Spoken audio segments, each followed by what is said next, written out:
Naruto অ্যানিমের মধ্যে আমাদেরকে মোট অনেকগুলো ক্ল্যান দেখানো হয়েছে। তো আজকে চলেন আমরা দেখি নারুটো অ্যানিমের সবচেয়ে শক্তিশালী 5টা ক্ল্যানের সবচেয়ে শক্তিশালী 5জন মেম্বার কে।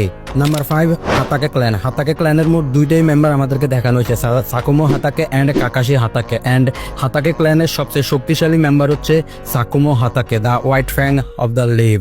Number 4, Hyuga clan. হিউগো ক্ল্যানের অনেক মেম্বারদেরকে আমাদেরকে দেখানো হয়েছে, কিন্তু হিউগো ক্ল্যানের সবচেয়ে শক্তিশালী মেম্বার হচ্ছে নেজি হিউগা। নেজি হিউগা ইয়োকো গানকে অনেক পাওয়ারফুল ভাবে ইউজ করতে পারে। Number 3, Uzumaki clan. ভাই উজুমাকি ক্ল্যানের এক একটা মেম্বার হচ্ছে ডাইরেক্ট পাওয়ার হাউস, আর এই পাওয়ার হাউস ক্ল্যানের সবচেয়ে শক্তিশালী পাওয়ারফুল মেম্বার হচ্ছে অবভিয়াসলি ভাই Naruto Uzumaki.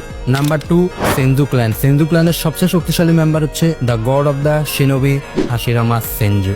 And finally number 1, Uchiha clan. কিন্তু ভাই এই উচিয়া ক্ল্যান নিয়ে আমি একটা দ্বন্দ্বে পড়ে গেছি যে উচিয়া ক্ল্যানের সবচেয়ে শক্তিশালী মেম্বার আমি কাকে নিব, সাসকে উচিহা নাকি মাদারা উচিয়া। ভাই এটা আমি আপনাদের উপরে ছেড়ে দিছি, আপনারাই বলেন এই উচিয়া ক্ল্যানের সবচেয়ে শক্তিশালী মেম্বার কে, সাসকে নাকি মাদারা, অবশ্যই কমেন্ট বক্সে বলে যাবেন। আর ভাই ভিডিওর নয়েজে অনেক কুকুরের ডাক শুনতে পাবেন, তার কারণ হচ্ছে ভাই এই কুকুরের জন্য লাস্ট 2 দিন ধরে আমি ভিডিও ভয়েস দিতে পারতেছি না ভাই, কিন্তু আজকে দিলাম, কিছুই করার নাই।